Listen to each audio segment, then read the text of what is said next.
Magandang umaga. Magandang umaga po, ma'am. So bago ang lahat, manalangin muna tayo. Christian, maaari mo bang pamunungan ang panalangin? Masalamat na tayo in the name of the Father, the Son, and the Holy Spirit. Amen. Maraming salamat. Bago kayo umupo, ay pakipulot ng mga kalat at patihanay ng inyong mga upuan. Kung tapos na kayong pulot ng mga kalat, ay maaari na kayong umupo. Thank you po, ma'am. Salamat po, ma'am. So, mag-check muna tayo ng attendance. May liban ba sa klase ngayong araw na ito? Wala po, ma'am. Mahusay. So, bago natin talakayin ang panibagong paksa, ay sino sa inyo makapagbabalik ka na sa nakaraan nating talakayan? Christian, maaari ka bang tumayo? Ang ating tinalakay nung... Christian, tumayo ka. Ang ating tinalakay nung nakaraang talakayan ay tungkol sa pangalan po, ma'am. mahusay. Palakpakan natin siya. Maaari ka nang umupo, Christian. So, magaling. So, bago tayo dumako sa panibagong paksa, ay magkakaroon muna tayo ng gawain. So, ang pamagat ng ating gawain ay hulaan mo. So, may papakita lamang akong larawan sa inyo at huhulaan ninyo kung saan ito napapatungkol. Maliwanag ba, class? Wala po, ma'am. Mahusay. So, para sa ating unang larawan, Awit po, ma'am. magaling! Palakpakan natin si Christian. Para sa pangalawang larawan, Bayan po, ma'am. tingnan natin kung tama ang iyong sagot. Mahusay! So, base sa ating gawain, saan kaya napapatungkol ang paksang ating tatalakayin ngayong araw na ito? Ang ating paksa, ma'am, ay awit bayan. Awit ng bayan. Magaling! Awiting bayan. So, ngayon ay tatalakayin natin ang tungkol sa awiting bayan. Christian, maaari mo bang basahin ang nakasulat sa pizarra? Awiting bayan ay may tradisyonal na nagmula sa ating mga ninuno at ng nalaman ng mga kwento at karanasan ng mga tao ng ating bansa. Maraming salamat. So, ang awiting bayan ay mga awit na nagmula sa ating mga ninuno. Ito ay napapatungkol sa mga karanasan o mga kwento o na napapatungkol sa ating mga ninuno noong mga nagdaang taon. O ito ay mga kwento ng tao mula sa ating bansa. So, may 7 uri ang awiting bayan. Ito ay kundiman. So, sa paningin niyo, saan kaya napapatungkol ang kundiman? May makapagbibigay ba sa inyo ng opinion? Wala. So, ang kundiman ay naglalaman ng mga saloobin. So, pag sinabi natin mga saloobin, ito ay napapatungkol sa awitin na may tungkol sa hinanaing, umaring ito ay tungkol sa yung personal na hinanaing. Ang awiting ito ay naglalaman ng mga saloobin. Naintindihan ba? Yes, ma'am. So, para sa pangalawang uri ng awiting bayan, ito ay balitaw.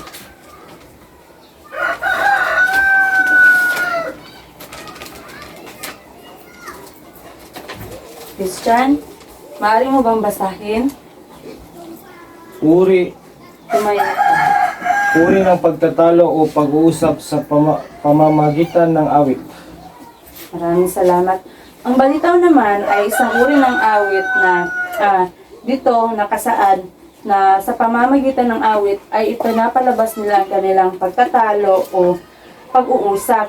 Kumbaga, nag-uusap sila sa pamamagitan ng awit. Naiintindihan ba? Yes, ma'am. Mahusay. Dumako naman tayo sa pangatlong uri. So, malamang naman sa inyo ay pamilyar ang salitang harana. Yung ma'am, nililigawan ka, harana. Tama. So, harana. Ang harana naman ay uri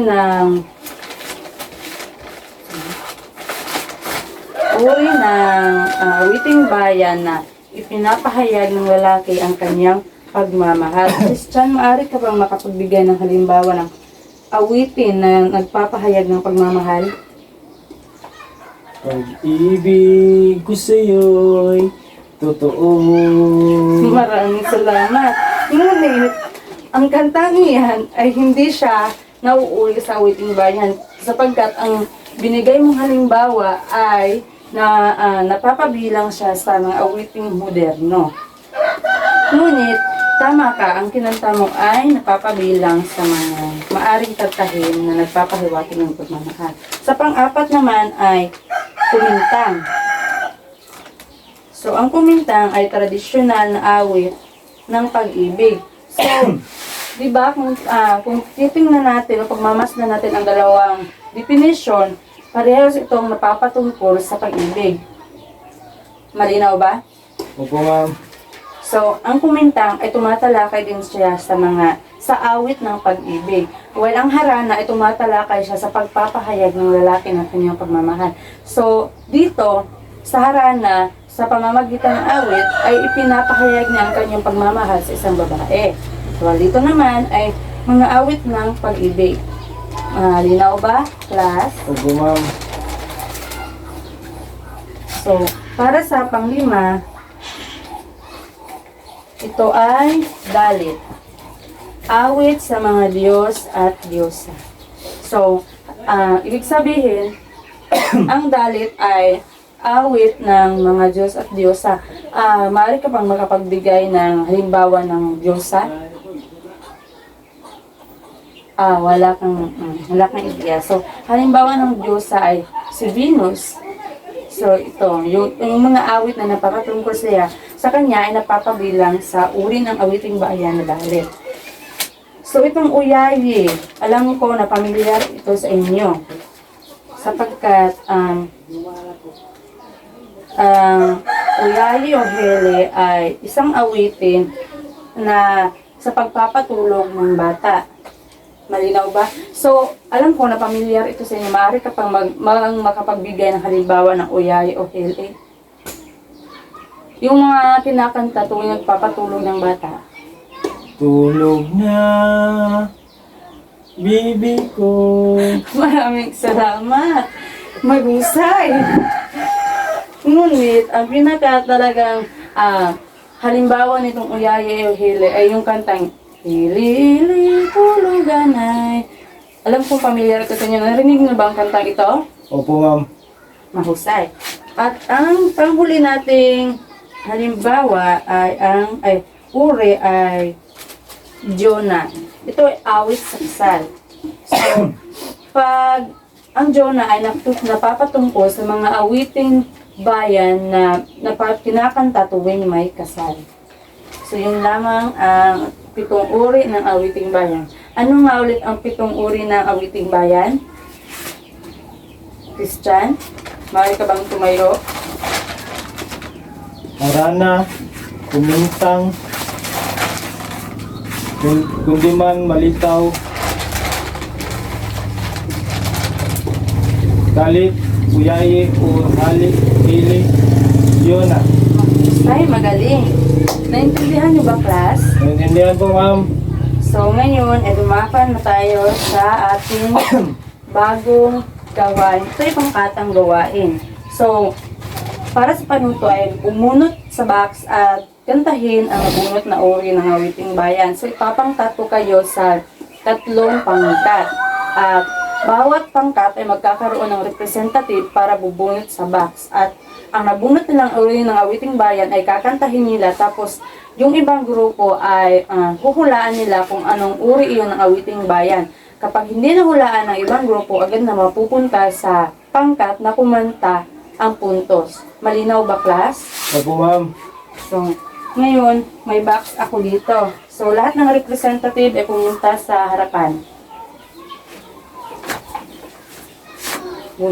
Bumunot ka ng isang papel. Salamat. Maaari na kayong bumalik sa inyong upuan. So, ngayong lahat ay nakabunot na pangkat 1. Maaari ka ba kayong pumunta sa harapan para kantahin ang papel na inyong nabunot? Oh, tapos nang kantahin ng group 1 ang papel na nabunot. So sino sa inyo makakahula kung ano ang pamagat ng awiting kinanta ng pangkatuan? Mahusay. So ang panalo sa ating pangkarang gawain ay ang pangkat 2. So, class, mahalaga talaga na pag-aralan natin ang awiting bayan sapagkat dito napapahalagahan natin ang kultura at kaugalian bilang isang Pilipino. So, sa pamamagitan din nito ay bibigyan natin pagpapahalaga ang ating mga ninuno at kasaysayan ng kultura ng awiting bayan ay naglalaman ng mga salubin, karanasan at paniniwala ng ating mga ninuno.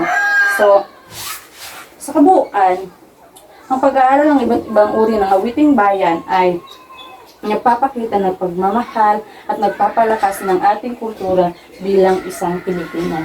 Malinaw ba, class? Opo, ma'am. So, para sa nating gawain ay magkakaroon tayo ng pagtataya. So, ang gagawin nyo ay pakikinggan nyo lang ng mabuti at papatugtog sa TV at tukuyin kung anong uri ito ng awiting bayan. So, ang inyong mga sagot ay isusulat nyo sa sangkapat na papel. Malinaw ba, class? Yes, ma'am. So,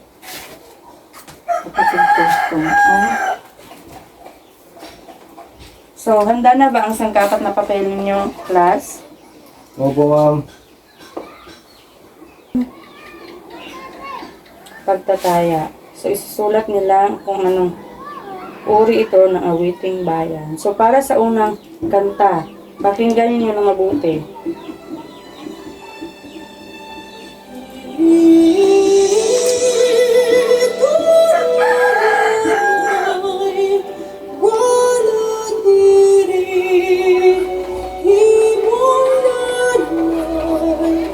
Tapos na ba, class?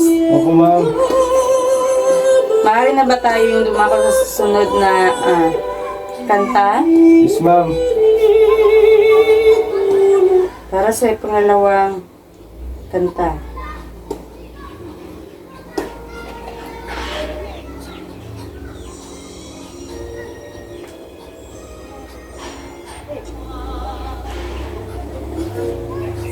Naririnig niyo ba, class? Opo, ma'am. Tapos na ba kayong sumagot? Opo, ma'am. Maraming salamat. So, kung tapos na kayo, ipapipasa na inyong mga papel sa harapan. Bibilang ako na hanggang 10. 1, 2, 3, 10.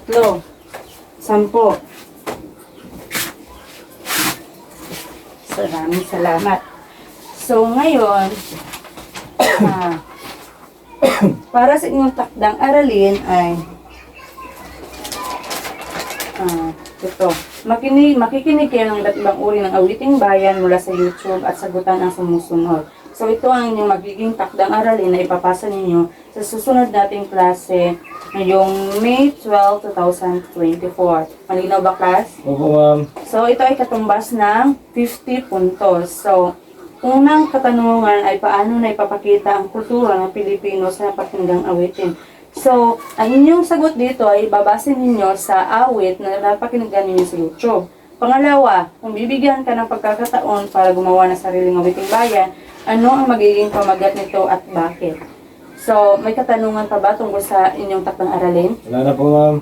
So, kung ganon ay magsitayo ang lahat. Pakiayos ninyong mga upuan.